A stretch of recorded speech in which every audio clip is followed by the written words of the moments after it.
亲爱的朋友们，欢迎来到微光夜读。因为家族企业的事，我去外地待了半个月，对外只说去旅游了，但回来后，学校疯传我家破产了，甚至连校花女友都要和我分手。赵明言，你不会以为你一个穷光蛋能配得上南大校花吧？接下来开始我们本期故事。记得点击订阅并开启小铃铛。猛地推开宿舍门，我跳进去，满脸兴奋地大喊：儿子们，爸爸回来了！赵明言，你再狗叫一声试试，你特么叫谁儿子呢？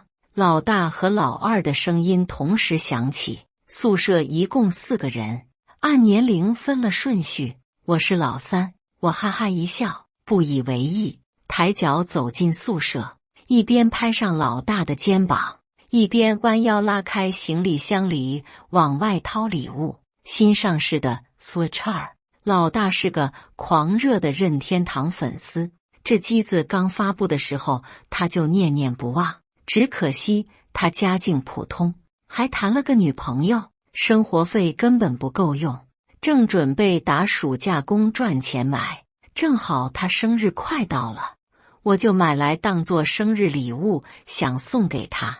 我已经能想到他看到这个礼物的狂喜表情了，但行李箱刚拉到一半，他就一巴掌打掉我的手，满脸嫌恶地看着我：滚，以后别跟我凑近乎，看见你就恶心。我一愣，看向旁边的老二：老大这咋了？被人甩了？老二看着我风尘仆仆的样子，脸上露出一丝幸灾乐祸的模样。行了，赵明言，别装了，我们都知道了，学校论坛都传疯了，你家破产了，你爹都跪在地上给人磕头，求别人给你们投资呢，没想到你居然还敢回来上学，我们都以为你们全家都逃出国了呢。说着，他翘起二郎腿，上下打量我一眼，嗤笑一声：哥好心劝你一句，既然破产了，就老老实实的缩着脖子做人，别整天端着个大少爷的样子，容易挨揍。我的脸冷了下来，谁告诉你们我家破产了？哈哈哈，还搁这装呢？你家的股票都跌成啥样了？真以为我们是傻子是吧？老四走到我身边，拍拍我的肩膀，把手机递过来：严哥，你看学校论坛。我接过来手机，低头扫了一眼，学校论坛第1条，震惊，南师大学第1富二代赵明言家里破产，前面还带着一个火红色的豹字。点进去之后，第1张图片就是我爸爸跪在地上，满脸谄媚的双手端酒送给前面一个坐着的白发老者。图片下面是一个只有几十秒的视频，我伸手点开，老赵，这下你家算不算破产了？哈哈哈，看看你家的股票，比武大郎头上的帽子都绿，赶紧的叫哥，哥们还能拉你一把。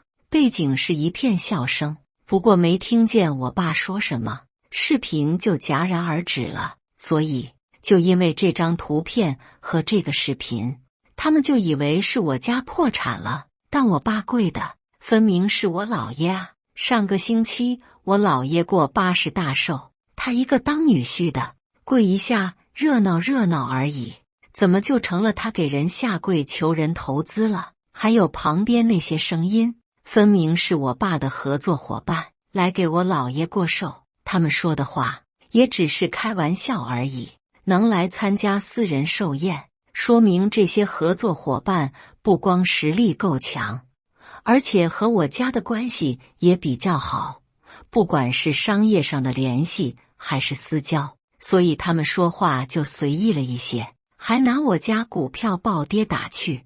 我家的股票确实是跌了，但只是破产重组而已。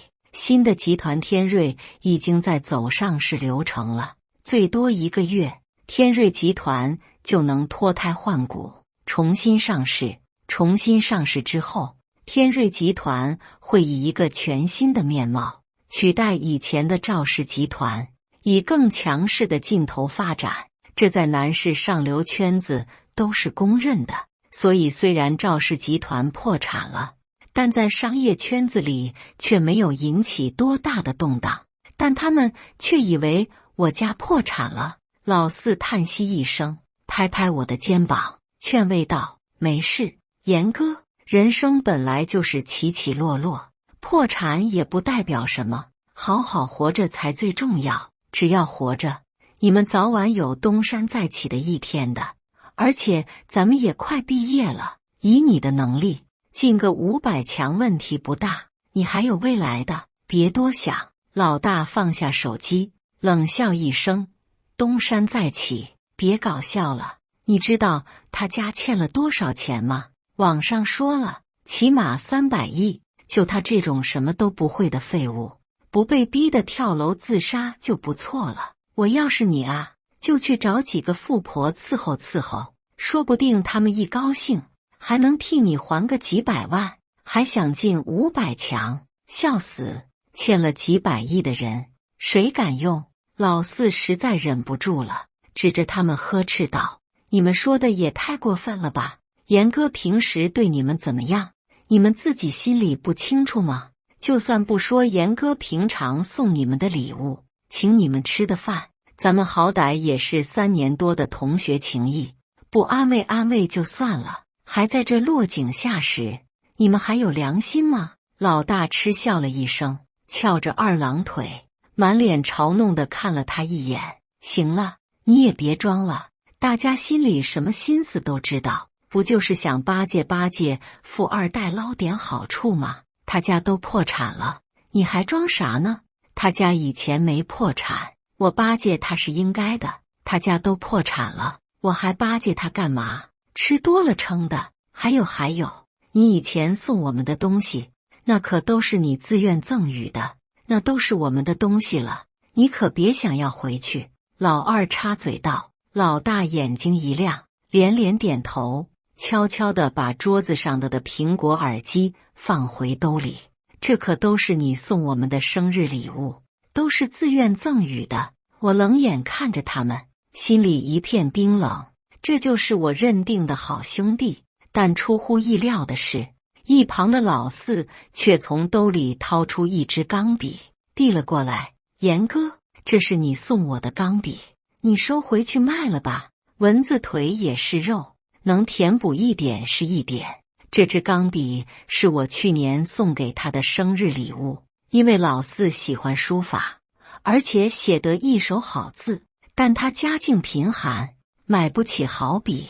去年我就买了一支长刀盐送给他当生日礼物，他对这支笔视若珍宝，每次用完都用心擦拭好才放回专门的笔袋。过年的时候，他还亲手写了一份感谢信和一张贺帖送给我和我爸妈，但现在他却愿意把笔还给我，我的心里涌出一股热流。至少有一个人，我没看错。老大和老二的表情有些难看，看着老四阴阳怪气地说道：“老四，你哥这装啥呢？他家都破产了，你还捧着他干嘛？切，真能装，不知道的还以为你多清高呢。以前还不是经常蹭人家的饭吃。老四家境不好，平常吃的基本都是便宜的素菜，所以我经常以买多了为理由给他一些肉菜和海鲜吃。但话又说回来，他们俩难道少吃了？”老四涨红了脸，结结巴巴地分辨：“那是严哥的一片好意。”我冷笑一声，毫不客气地回怼：“上个月的奥龙，还有上周的五牛排，你们俩不是吃的比狗都欢吗？怎么这就忘了？也是，畜生的记性就是不太好，谁对他好都记不清楚，不像人知道感恩。你特么是不是想死？”老大猛地起身，一脚踹翻了我的行李箱，几件衣服散落出来。他踩着衣服走到我跟前，恶狠狠地瞪着我。我冷笑一声，直接一巴掌甩过去。啪！怎么？我说错你了？摸着你的良心问问自己，同学几年，我对你们怎么样？唱歌吃饭，我哪一次让你们花过钱？现在看我家破产了，就在这落井下石，说你是狗，都侮辱了狗。他眼睛通红，从牙缝里挤出来几个字，抬手就是一拳，老子干死你！我一个侧身躲过他的攻击，然后一脚飞踹，把他踹倒在地。我这么多年的散打可不是白练的。他倒在地上，捂着肚子不断的呻吟。我冲他呸了一声，才冲身边的老四说道：比你先收着，我家虽然落魄了，但还不至于把送出去的礼物都收回来。既然你们都觉得我家破产了，那正好，我看看到底还有多少白眼狼。我弯腰去扶行李箱，手刚碰到拉杆，兜里的手机就响了，掏出来一看，是我的女朋友王倩。我心里顿时咯噔一下。王倩是南大的校花，和我们同届，大一军训的时候，我就对她一见钟情，追了整整半年，她才同意当我的女朋友。这4年间，我们的感情很好，但她这个时候打电话来，是想干嘛？划开接听键，听筒里传来她冷冰冰的声音：来6号楼这，我有话和你说。看着通话界面，我的脸色顿时黑了。有些事根本不用说得太明白，他的态度已经能表现出很多事情了。其他3人也听到了话筒里的声音，老二顿时用看好戏的表情望了过来：快去吧，说不定你女朋友有个大惊喜等着你呢！哈哈哈哈！严哥，你赶紧去吧，东西我收拾就行。我朝老四笑笑，转身离开宿舍。转身的刹那，我的脸上已经是一片冰寒。等我走出宿舍，老二才赶上前把老大扶起来。老大疼得脸色惨白，额头上满是密密麻麻的汗水，一边艰难的起身，他嘴里还一边骂骂咧咧：“X 啊，这狗逼，劳资早晚要废了他！”老四刚把我的行李箱扶起来，正在收拾地上的衣服。老大看着我的箱子，眼里闪过一丝怒火，狠狠的一脚踹了过去。咔嚓，行李箱裂开个大口子，里面的东西滚落了一地，衣服、帽子、充电宝、平板，还有一台没拆封的 Switch 2，一双还没拆掉吊牌的球鞋，还有一套化妆品。老二眼神一致，快步上前，一个一个的翻看 AJ、雅诗兰黛，还有 Switch 2。老大，你不是说他家破产了吗？他怎么还买得起这些东西？老大盯着那些东西，脸涨得通红，突然又抬脚往箱子上踩，本来只是裂开的行李箱直接被他踩成了碎片，肯定是别人让他帮忙带的。一个破落户装什么大款？老大边踩边骂，等要账的找上门，看他还嘚瑟什么。老大，你别踩了，里面东西都要碎了。老四赶紧上前阻拦，老大红着眼，狠狠地推了他一把，把他推倒在地上。滚！最烦你这种人了，不都是想从他手里捞点好处吗？你哥这装什么装呢？不知道的还以为你多有骨气呢，平常也没见你少吃少拿一点儿。老大越说越气，狠狠一脚踢了过去，踢得老四闷哼一声，蜷缩起了身子。看他这样子，老大只觉得心里的憋闷都少了许多，又是一脚踢过去。你清高，你好人，你不贪财。说一句，他踢一脚，踢得老四满脸是血。老二看着这一幕，丝毫没有上前来阻拦的意思，而是慢条斯理地走到球鞋边。忽然，他眼神一凝，看到了什么，捡起球鞋，他从里面掏出一张卡片：毕业快乐，祝周飞昂前程似锦。周飞昂正是他的名字。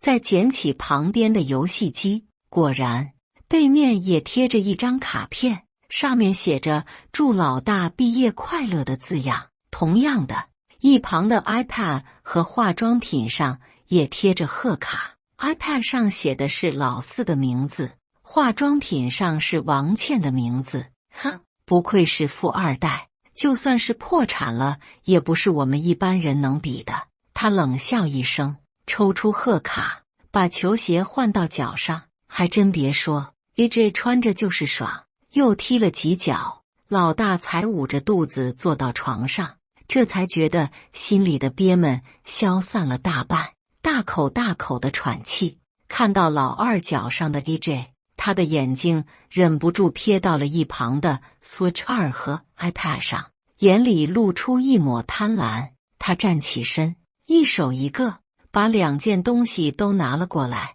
X 那个狗币把我踢得这么狠，这个游戏机和平板就当是赔罪了。他自语一句，捡起 iPad 塞进自己柜子里，拆开游戏机玩了起来。6号楼下面，我来到的时候，王倩已经在了，不过她不是一个人，身边还跟着个男生，正举止亲密地和她打闹。看到这一幕，我的表情更冷了几分。我走到2人跟前，冷声说道：“王倩，你需要给我个解释。”王倩旁边的男生眼里闪过一丝戏谑，低头在她嘴上亲了一口，在她的娇嗔声中，把她又往怀里紧了几分，撒娇似的打了她一下。王倩才抬头看向我，看向我的瞬间，她脸上的娇羞和妩媚瞬间消散，不耐烦地说道：“解释个屁啊！解释，你没长眼吗？老娘把你甩了，吴少现在是我新男朋友，你以后离我远点，再敢骚扰我，小心吴少对你不客气。”他旁边的男生轻笑一声，放开搂住他腰的手，走到我身边，伸出手：“你好，我是吴尊杰，倩倩的新男朋友。”我没搭理他，而是看着王倩问道：“所以你也是听说了我家破产了，就要和我分手？不然呢？等着和你一样，还没毕业就背上几百亿的债务？”王倩反问道：“那如果我告诉你，我家虽然破产了，但并没有负债，而且家产还能剩下几百万，你会怎么选择？”王倩嗤笑一声，走到吴尊杰身边，挽住他的胳膊，上半身紧紧地贴在他身上。“你非要我说的这么明白吗？赵明言，你不会以为你一个穷光蛋能配得上南大校花吧？以前你家有钱的时候，我和你在一起，那是因为你的身份能配得上我，但现在你只是个穷鬼，我为什么还要和你在一起？现在能配得上我的，只有吴少这种青年才俊。”吴尊杰脸上露出一丝自傲的笑意，一只手伸到王倩身后，狠狠地抓了一把。王倩娇嗔一声，然后才转过头，不屑地看着我说道：“对了，忘了告诉你了，你知道天瑞集团吧？那个刚获得国家团体科技进步1等奖的天瑞集团，他们现在正在走上市流程，只要它能上市，就会一跃成为国内排名前几的庞然大物。吴少家的公司就是他们的合作伙伴。等到天瑞集团上市的那天，吴少家也会一飞冲天。别说你家已经破产了，就算你家没破产，你和吴少之间的差距也是天壤之别。在你和吴少之间，但凡是个脑子正常的都知道该选谁。吴家。”我皱着眉头仔细想了好一会儿，也没想起来和我家合作关系比较亲密的那几个大公司里，有谁家姓吴。吴尊杰脸上适时地露出一抹自豪，都是些小生意而已，一年也就3000万的交易额。噗，我没忍住笑出声来。一年3000万的交易额，那确实小。3000万的交易额，满打满算，他家的利润最多300-400万，这种小打小闹，顶多也就是个3级供应商。看他那气势，不知道的还以为一年30亿的交易额呢。看在你曾经照顾过倩倩3年的份上，我给你个来我家工作的机会，正好看大门的退休了，你去顶上吧，包吃包住，1个月2500，但以后你要随叫随到，我说什么你就必须做什么，还不赶紧跟吴少说谢谢？就你这什么都不会的废物，家里还欠着几百亿，吴少愿意收留你，那是你天大的福分。王倩在一旁冷笑道。看到他这副模样，我心里忽然对他就没感觉了。拿出手机，我操作了几下，王倩感觉手机震动了一下，拿出来一看，是新到的一笔转账。她看着我，皱着眉头说道：“你什么意思？觉得耽误了我几年给出的补偿金吗？”补偿金？我笑眯眯的摇头：“不，这几年咱俩一共睡了27次。按你的姿色，1次1000就差不多了，一共27000，咱俩互不相欠。”他的脸猛地涨成了猪肝色，一旁的吴尊杰脸色也变得铁青。我冲他点点头，一竖大拇指：“兄弟，你放心，我帮你试过了，技术很好。”说完，我不再搭理这俩傻叉，转身回去宿舍。还没回到宿舍，王倩就发过来了好几条60秒的语音，我听都没听，直接就把他拉黑了。又过了一会儿，他把钱给退回来了。意料之中，他要是收了，岂不是坐实了他是卖的这件事了吗？好不容易钓上吴尊杰这条大鱼，他怎么会为了这点小钱就丢了金龟婿？回到宿舍，第一眼就看到老四坐在床上，小心翼翼地擦着脸上的血。我赶紧走上前，声音中带着一丝怒气：“怎么回事？谁干的？”老四身体一抖，抬头笑道：“没事，我不小心磕的。”这个时候，我才看到地上已经变成碎片的行李箱，散落一地的衣服，老大手上的游戏机，老二脚上的 DJ， 还有老四身上的脚印。我哪还不清楚发生了什么事？冷笑一声，我直接拿出手机报警。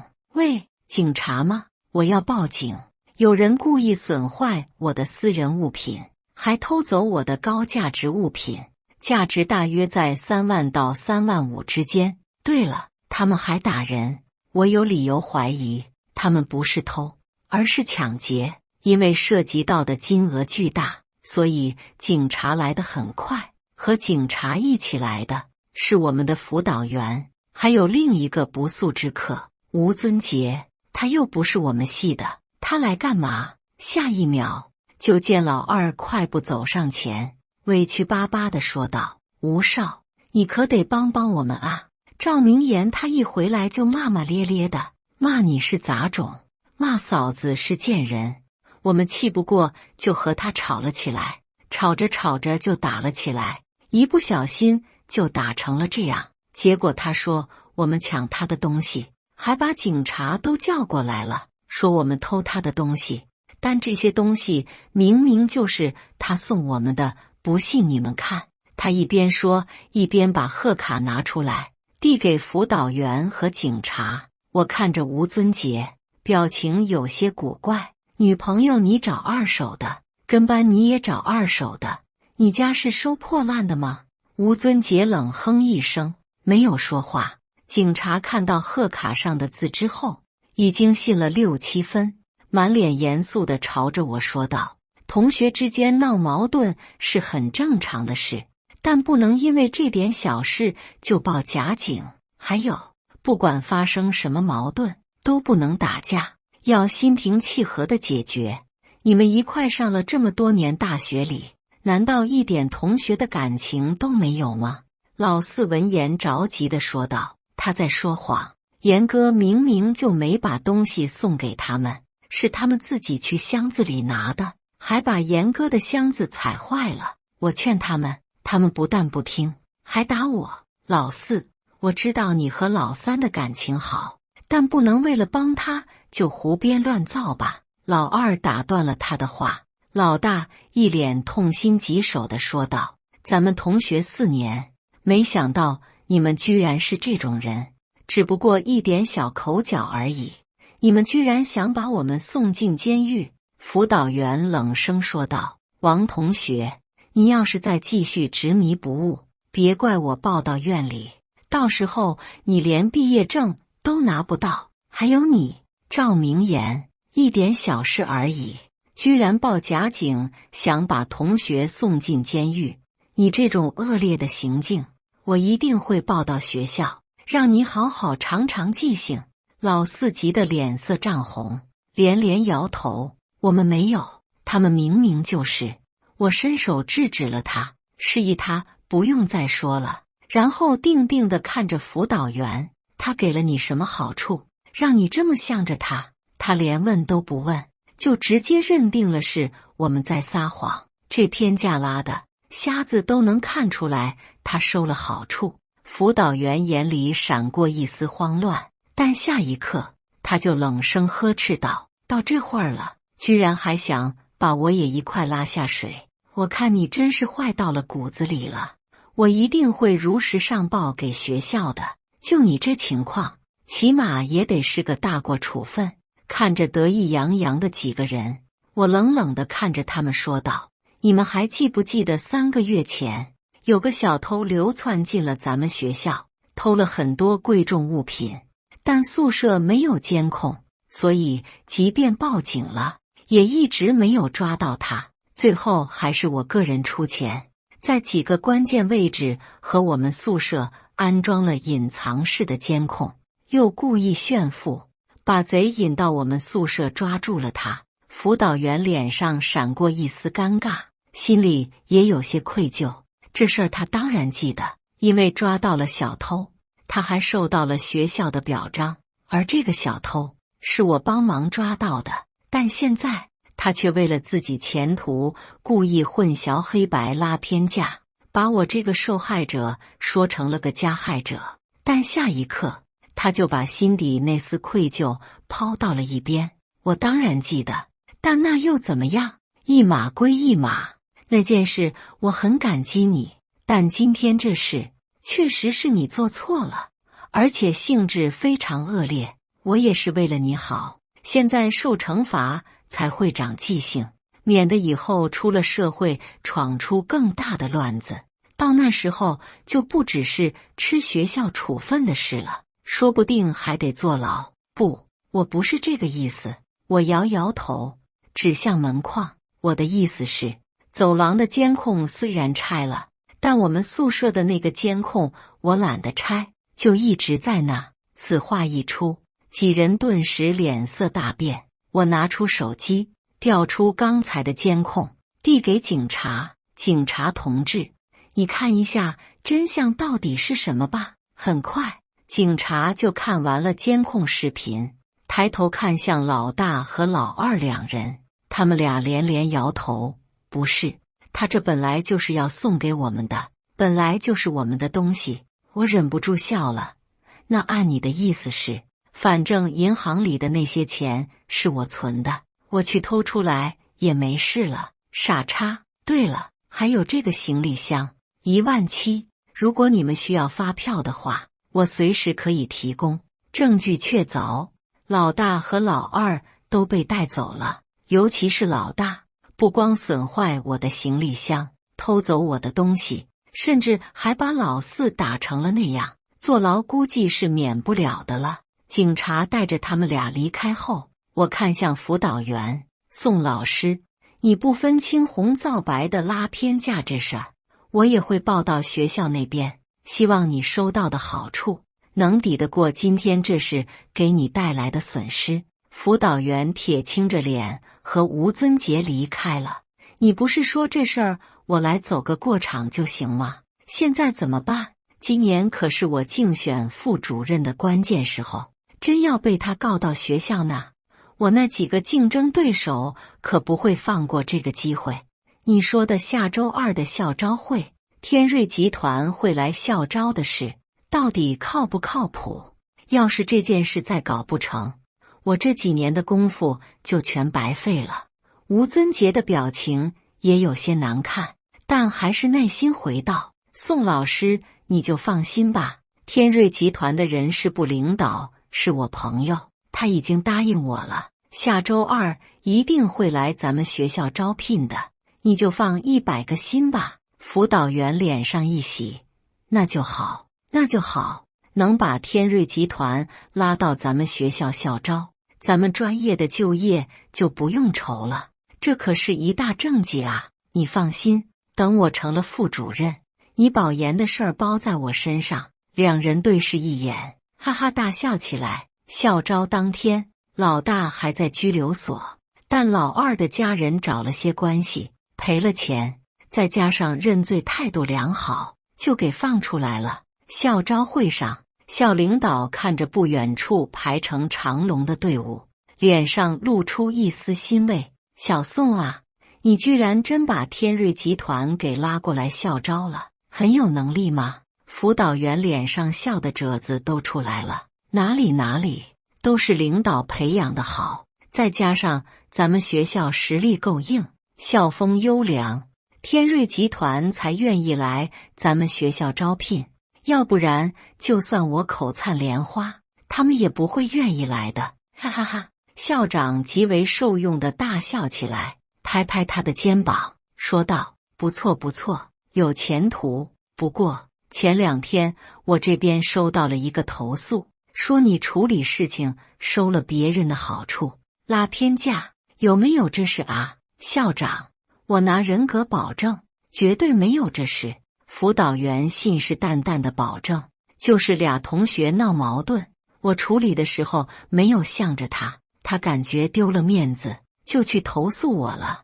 那人校长您应该也听说过，是原来赵氏集团的少爷赵明言，作威作福惯了，我没跟其他人一样惯着他，他就有意见了，居然还投诉到您那了，我回去一定好好批评他。校长点点头，以后做事要注意方式方法，不要。话没说完，人群中突然传出来一阵吵闹声，凭什么不让我进去？我也是来面试的。校长眉头一皱，旁边的人不等他说话，就赶紧去打探情况。不一会儿，那人回来了，说道：是一个学生，他想进去面试，但志愿者说他的简历已经被筛下去了，不让他进，他就闹起来了。校长眉头皱得更紧了，刚吹完校风优良，就出现这种无赖，这不是打脸吗？走，去看看。几人挤进去，就看到2个人正在面试的房间门口争吵。周飞昂，你特么就是故意的，我的简历明明符合条件，你为什么不让我进去？老四站在门口，气得胸口不断起伏。老二把着门，眼神里满是戏谑。谁说你的简历符合条件了？你差远了，我为什么要让你进去浪费别人的时间？不要以为咱们是一个宿舍的，我就会给你开后门。我既然来当志愿者，就一定要公平公正，对你开后门，那是对其他同学的不公平。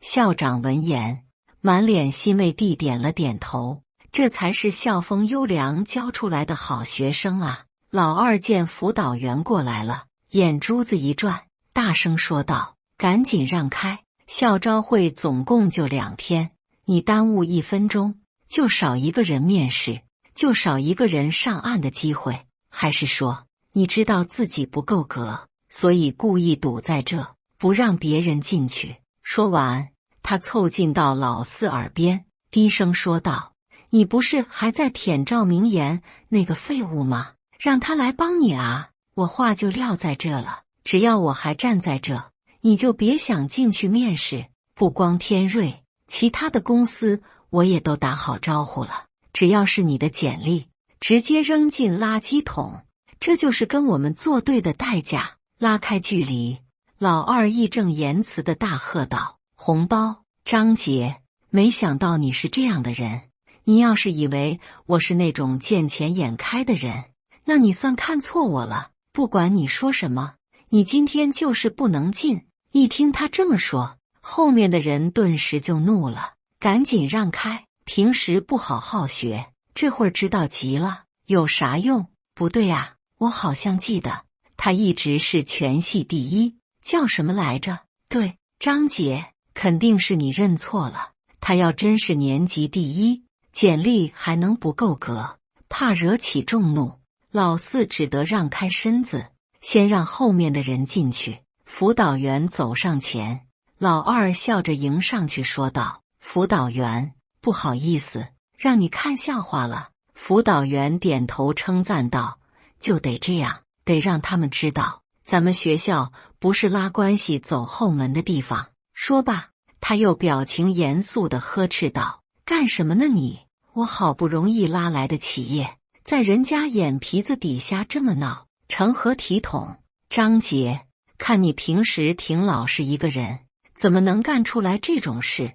能力不够就回去提升自己，而不是在这胡搅蛮缠。回去写5000字的检讨，晚上8点之前必须送到我办公室。可是什么可是？辅导员说的话你没听见是吧？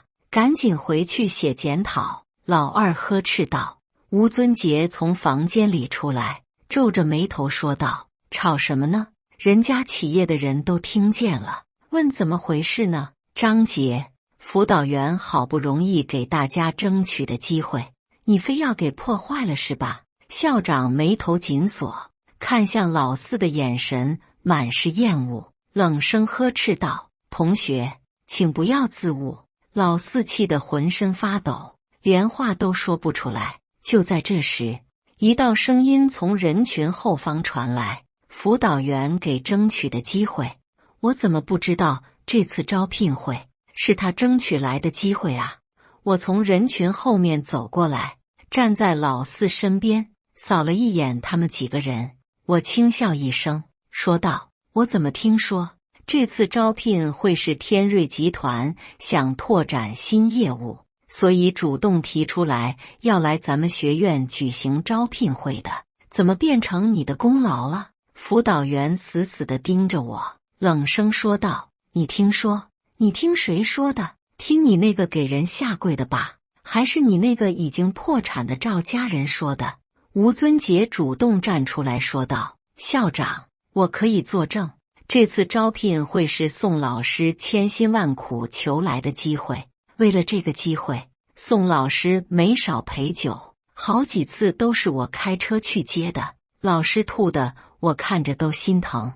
校长，他就是那个写举报信诬陷我的人。”辅导员指着我说道：“看来他还是不服气，怀恨在心，还想抹黑我。哎，教出这样的学生是我的责任。”校长冷冷地看着我，心里对我的厌恶已经达到了顶峰。“同学，你这样诬陷他人，可是会坐牢的。”一旁的老二也站出来，冷声呵斥：“赵明言，你别在这胡说八道，一句话就想抹杀别人的辛苦成果，你怎么这么恶心？宋老师为了咱们的就业，辛苦了几个月才拉来这个好企业，喝酒喝的医院都去了4、5次，你不知道感恩就算了，甚至还要抹黑老师，你还有没有人性？原来是他喝酒喝来的。来，你看看，你是跟谁一块喝的？认人。”我笑了笑，让开身子，露出身后几个中年人来。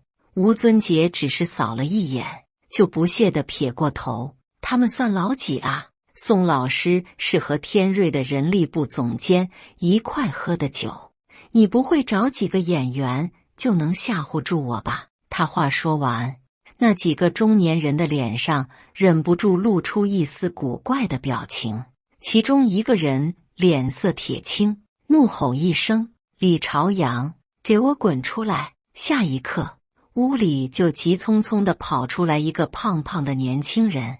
看到中年人的瞬间，他惊讶地叫出声来：“李总监，您怎么来了？”吴尊杰的身体一僵，缓缓扭过头，下意识地朝着他问道：“杨哥，你叫他什么？”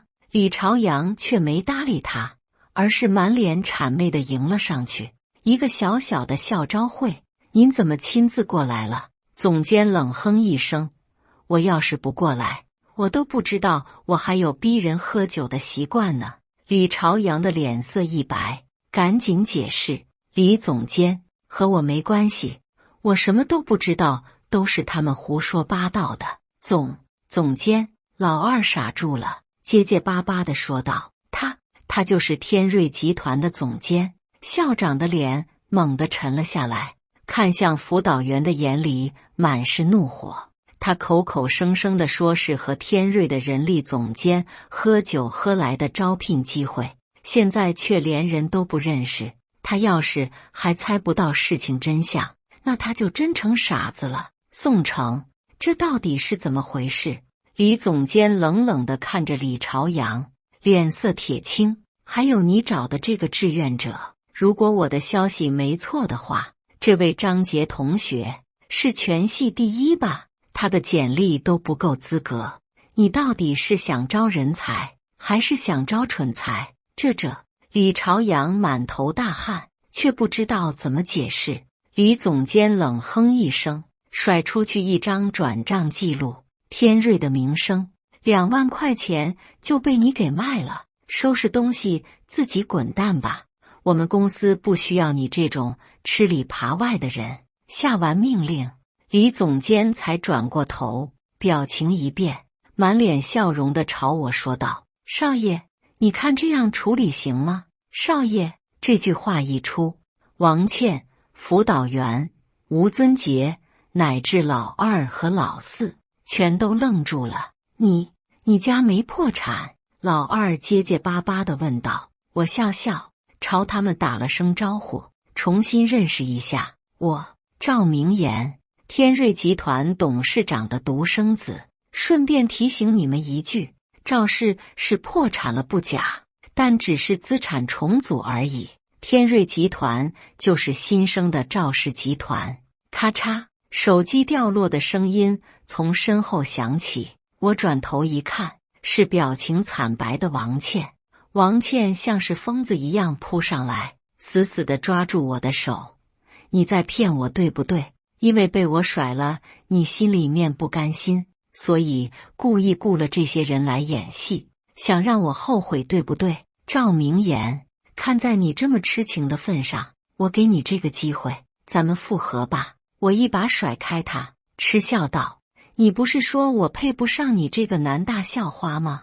王倩的脸上满是温情：“那都是假的，是我找吴尊杰演戏测试你的。现在你通过测试了，你已经证明了你的爱，我也会永远爱你的。”我眉头一挑：“真的？”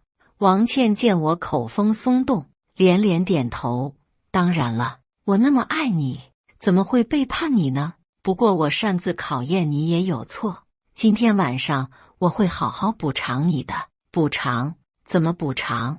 是像这样补偿吗？我冷笑一声，把一沓照片摔到他的脸上。他捡起照片一看，脸色瞬间惨白，颤抖着手把照片撕碎。不是这样的，不是这样的，你听我解释。解释什么？解释你为什么一个人伺候他们几个人吗？王倩，为了讨好吴大少爷，你可真卖力啊！但很可惜，人家可没把你当女朋友，而是当玩具。拍的照片和视频都在外网挂着呢。你哪来的脸说复合？看见你的脸就恶心。你还是和你的吴大少爷绑死一辈子吧。王倩满脸呆滞，下一刻，她疯了一样朝着吴尊杰扑了过去。吴尊杰，你这个畜生！我为了讨好你才伺候你的兄弟和你家的客户，甚至还答应你拍视频，说好的你不会往外传的，你居然发到网上！啪！吴尊杰一巴掌把他扇倒在地上，满脸戏谑地说道：“不就是玩玩吗？我又不是没给你钱，不然你想怎么样？当我老婆？你也不想想，你一个破鞋也配？”王倩还想起身撕扯，但吴尊杰可不惯着他，一脚把他踹倒在地上。李总监上前一步，朝着校长说道：“您就是校长吧？说实话，我们来贵校校招，是看中了贵校的办学理念和校风校纪，但从现在的情况来看，贵校真是卧虎藏龙啊！”校长闻言，脸色顿时黑得像是锅底一样，勉强笑道：“不好意思，让你看笑话了，我马上处理。”宋成，你身为辅导员，不仅没有以身作则，给学生们树立好榜样，却带头欺下瞒上，颠倒黑白，你被开除了。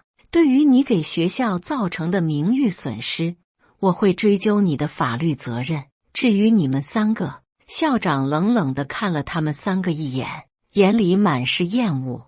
你身为学生，不想着好好学习，却把心思都用在这些下作手段上，有点小权力就刁难同学，行为低劣，记大过一次，留校察看。还有你们俩做出这种肮脏龌龊的行为，极大地影响了学校的名誉，你们被开除了。老二脸色一白，大过和留校察看，这都是要进档案的。老四，你帮我说句话啊，我刚刚不是故意的。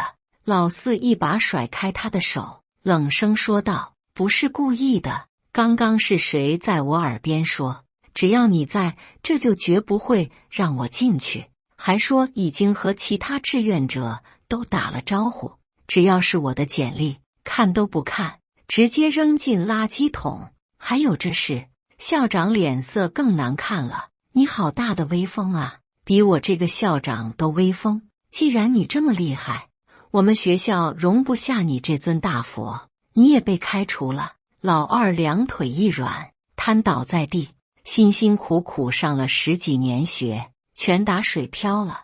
吴尊杰冷笑一声，毫不在意地说道：“无所谓，有学历又怎么样？最后还不是给我打工？你当校长一年才多少钱？连我家一套房子都买不起吧？”老二忽然反应过来，赶忙抱住他的大腿：“吴少，你可不能不管我啊！”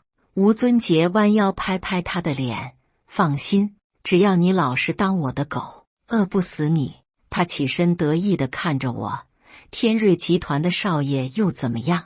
我家凭真本事吃饭，走到哪都饿不死。对了，我家好像刚和你们签订了20年的长期合同吧？也就是说，你家还得给我家送20年的钱，或者你要是看我不顺眼，让你老爸强行解约啊，也就是1000万的违约金而已。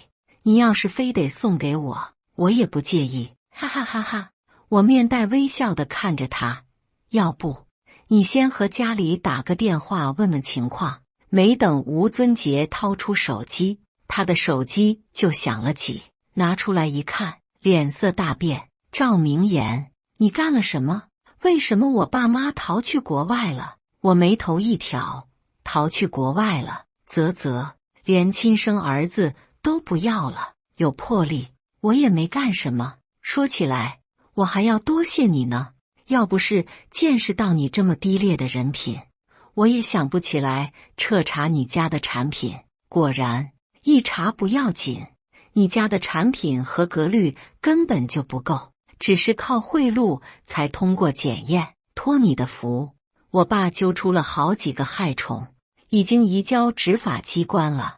看来你家应该也收到天瑞的索赔诉状了，恭喜你，你变成你最看不起的穷光蛋了。不对，连穷光蛋都不如，是富二代。